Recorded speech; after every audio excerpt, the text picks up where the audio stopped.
Bosh miya qon aylanish o'tkir buzilishidagi subarachnoidal qon ketishning etiologiya va patogenezi qanday kechadi? Etiologiya bu shu kasallikning kelib chiqishi, patogenez bo'layotgan jarayon degan ma'noni bildiradi. Bunda subarachnoidal qon ketish qon tomirlar yorilishi natijasida sodir bo'ladi. Ko'pincha qon tomir nuqsonlari bo'lgan bemorlarda, ya'ni o'sha qon tomirining ichki elastik membrana joyida yuzaga keladi. Bu esa bosh suyagi tagidagi subarachnoidal bo'shliqda joylashgan arteriya qon tomirlarining bo'linishi yoki bifurkatsiya tarmoqlanish joylarida qopsimon shaklda anevrizmalarning paydo bo'lishiga olib keladi.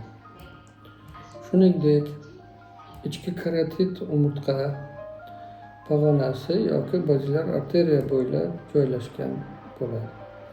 Bunda bu joydagi qon tomirlar veretin shaklida, sharsimon shaklida va diffuz anevrizmalarning ko'rinishini beradi.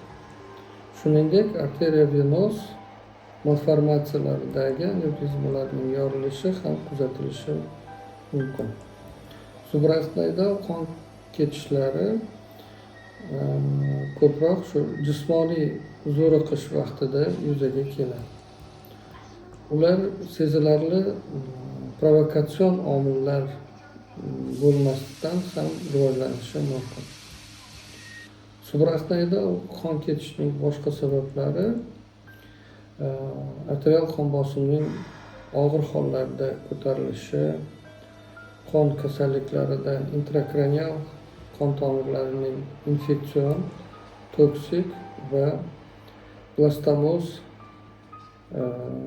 blastomatoz shikastlanishlari, bosh miya travmatik jarohatlarida kuzatilishi mumkin. E'tiboringiz uchun rahmat. Keyingi kanalimizni kuting.